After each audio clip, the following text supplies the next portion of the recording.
Olá, eu sou Fernanda Marinella, presidente da OAB Alagoas, e nós estamos aqui hoje para mais um OAB Cidadania, programa transmitido pela TV Cidadã, do Tribunal de Contas do Estado de Alagoas. Nosso programa de hoje vai fazer um balanço da eleição que ocorreu no último dia 2 de outubro. O que aconteceu na capital, Maceió, e o interior do estado, nesse dia tão importante para a democracia, tão importante para o exercício da cidadania, tão importante para cada brasileiro. A OAB, que sempre teve um papel importante na luta por eleições limpas, no combate ao Caixa 2, na defesa da lei da ficha limpa e assim outras tantas bandeiras na luta pela Constituição cada vez mais democrática e uma sociedade cada vez mais consciente. Aqui na OAB Alagoas, a atuação teve um papel importante da Comissão de Combate à Corrupção Eleitoral. Presidindo essa comissão, doutor Aldemar Mota, que está aqui conosco hoje para falar um pouquinho do que aconteceu no último dia 2 de outubro aqui no estado. Doutor Aldemar, a OAB Alagoas teve um papel importante no combate à corrupção eleitoral, no combate ao Caixa 2 e a Comissão de Combate à Corrupção é que estava à frente, então, de toda essa atuação. Como a comissão organizou seus trabalhos, quais os serviços que a OAB prestou e continuará prestando para o segundo turno aqui na capital? Qual foi a atuação da sua presidência nesse pleito eleitoral? Fernanda, é um prazer voltarmos aqui a esse espaço de democracia, a TV Cidadã. É um momento para cumprimentar aos seus telespectadores e para dizer que houve efetivamente uma festa democrática. E era essa a nossa preocupação, de que no estado de Alagoas, incidentes relacionados a fraudes eleitorais, a crimes eleitorais, a questão da violência eleitoral não pudesse macular esse projeto, até então, de festa democrática, que é fundamental para que a população, para que os eleitores, em exercício de cidadania, se integrem a essa mãos dadas de fortalecimento contínuo e permanente da democracia. No final de julho, 24, 25 de julho, estivemos nomeados, tomamos posse e logo em seguida o resto dos integrantes da comissão tomaram posse. De lá para cá, foi um contínuo fiscalizar e chamar a população para a importância da conscientização do voto limpo, do voto isento de fraude, o voto isento de mercância, e de que não haveria motivo para se ter medo de votar porque A ou B, que tenha força política, que tenha poder, que tenha, digamos assim, que fosse abastado econômica e financeiramente, pudesse interferir nesse projeto de voto limpo. É dizer que voto não tem preço, tem consequência, né, doutor Aldemar? Isso é muito importante. Então, escolher de forma responsável significa colocar nas mãos desse gestor escolhido o futuro da sua cidade, o futuro dos seus filhos. Então, a escolha responsável é fundamental. E a verdade, doutor Aldemar, é que nós tivemos uma eleição diferente dos anos anteriores. Uma eleição com um período eleitoral mais curto, uma eleição com doações de forma diferenciada. Como o senhor avalia tudo isso? Houve mudança durante o pleito? Deu para perceber? A sociedade sentiu essa mudança? O senhor acha que ela foi positiva ou negativa? Como o senhor enxerga essa mudança? Todos nós que nos envolvemos com o pleito eleitoral, Justiça Federal, Ministério Público, todas as forças policiais, tivemos a sensação, e nós advogados, tivemos a sensação clara de que esse foi um pleito de experiência. Essas regras, a diminuição, a rigidez na questão de financiamento de campanha, a impossibilidade de que esse financiamento fosse feito através de empresas, a questão da ficha limpa, tudo isso fez com que esse momento eleitoral fosse único. Efetivamente, a classe política chiou, reclamou, tentou mudar, mas a percepção do lado de cá é de que isso foi muito positivo. E aí, entre o estresse da classe política e a percepção da sociedade de que isso veio para beneficiar, ficamos emparelhados, ombreados com a percepção da sociedade de que foram positivas, sim, porque houve a necessidade de que o candidato se aproximasse mais de seu eleitor para, num tete-a-tete, tentar explicar quais seriam as suas propostas, quais seriam os seus programas de governo, sem ter necessariamente que despender quantias vultuosas, eventos cinematográficos, que muito mais embaralhava e ofuscava a questão da discussão efetiva do programa do que eventualmente vinha esclarecer. Doutor Aldemar, e é importante deixar claro que muitas vezes aqueles que financiavam a campanha eram as empresas contratadas posteriormente com uma contratação direta, sem licitação. Nós sabemos que muitas vezes esse financiamento já vinha com um acerto que, em eleito aquele candidato, ele teria então uma livre circulação, uma contratação sem os rigores, sem a formalidade da lei de licitação. E com o fim do financiamento nesse modelo, acaba então esse tipo de conduta, não é verdade? Isso.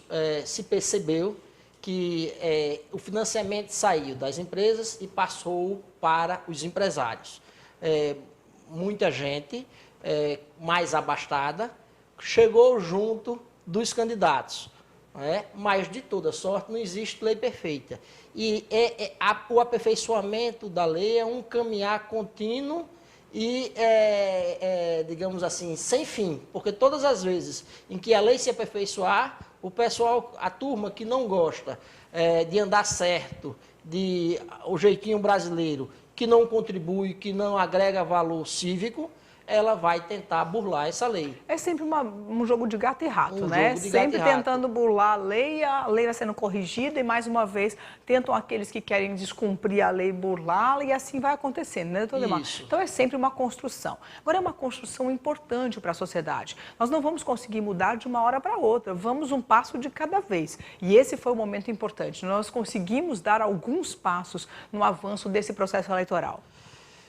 Marinela, um outro dado muito interessante é que o pessoal, os operadores do direito, que normalmente eles se envolvem nos pleitos eleitorais, perceberam a presença massiva da OAB, através de sua comissão de combate à corrupção eleitoral e através de sua comissão de defesa de prerrogativas.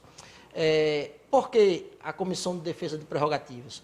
Porque o primeiro combate que se dá nessa denúncia, nessa fiscalização do ilícito, do crime eleitoral, é feito pelos concorrentes, pelos candidatos que disputam o pleito. E isso é próprio do processo eleitoral, próprio da democracia. Então, quem é que está à frente dessas denúncias quando ela é feita por um determinado candidato, partido ou coligação? O advogado. O advogado.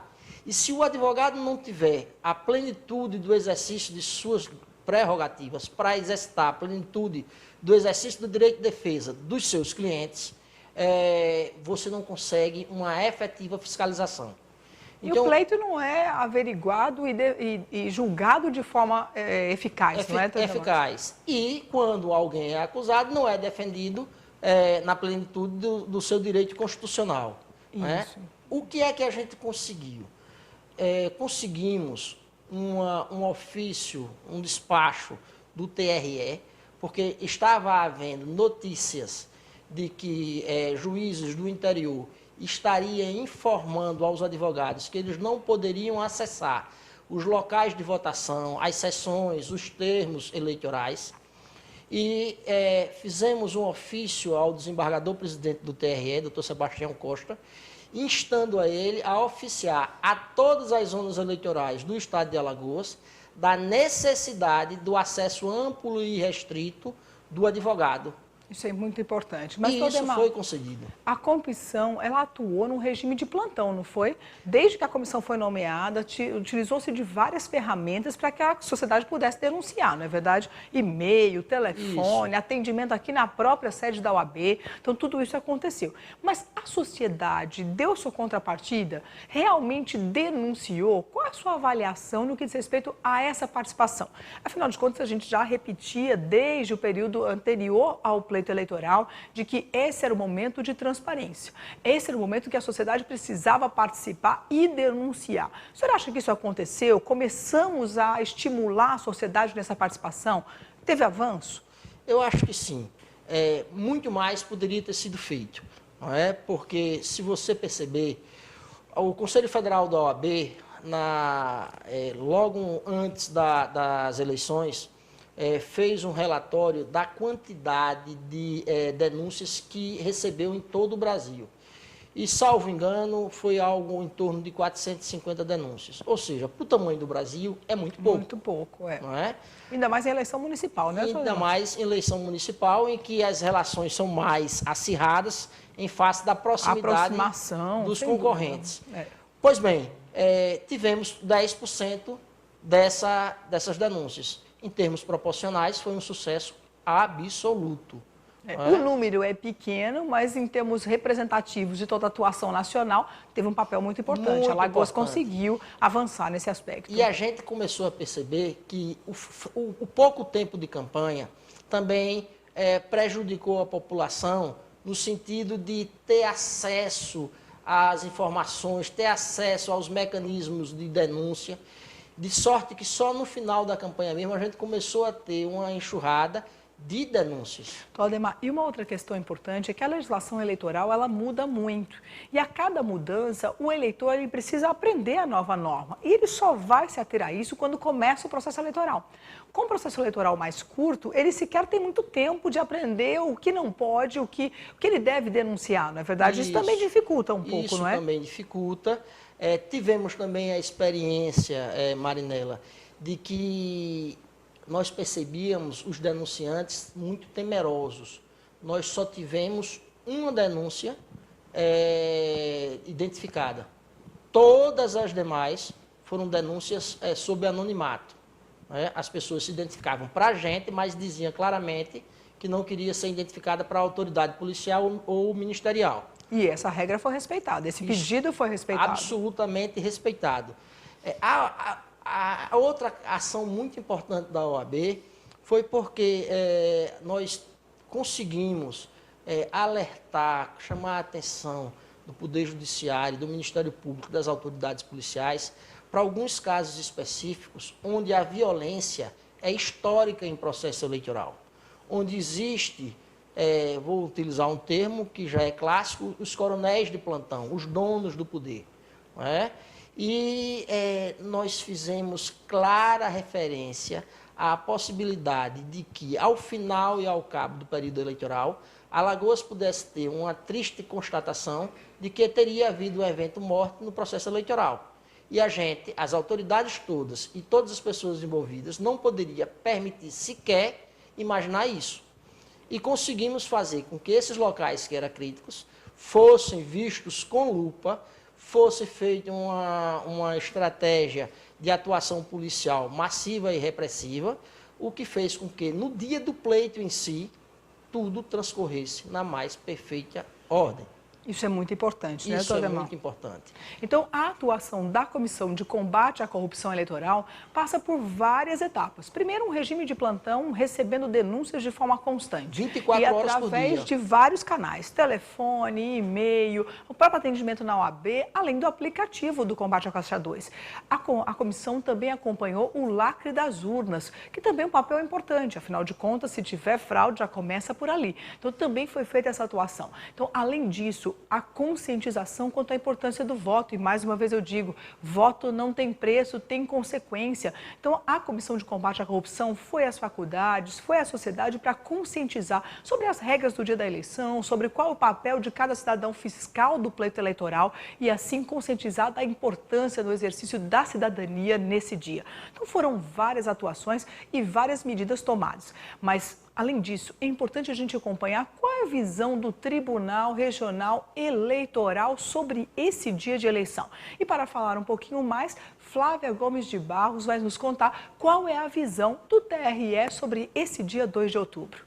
Uma votação tranquila. Esse foi o balanço do Tribunal Regional Eleitoral sobre o último dia 2. Eram esperados mais de 2 milhões de alagoanos. Agora, muitos não foram votar outros anularam o voto e também votaram em branco. Em Maceió, cerca de 480 mil eleitores votaram nessa última eleição do dia 2 de outubro e a capital vai para o segundo turno com os candidatos Rui Palmeira, do PSDB, e também com Cícero Almeida, do PMDB. Para fazer um balanço completo sobre essa última votação e também sobre o segundo turno, a gente conversa agora com a Flávia Gomes de Barro, que é assessora aqui do Tribunal Regional Eleitoral. Flavinha, como é que a gente pode fazer esse balanço? Foi uma eleição tranquila devido ao quê? Muitos locais não registraram filas, a gente teve uma pouca quantidade de urnas que apresentaram defeito. Como é que a gente pode avaliar?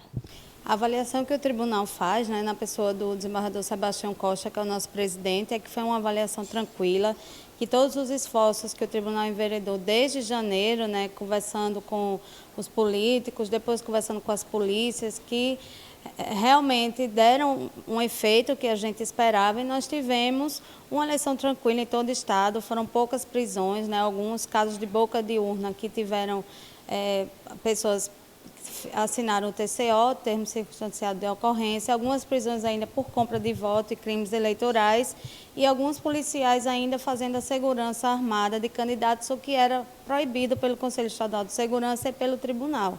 Então, sem esses acontecimentos corriqueiros de toda a eleição, a gente considera que o pleito do primeiro turno foi muito tranquilo.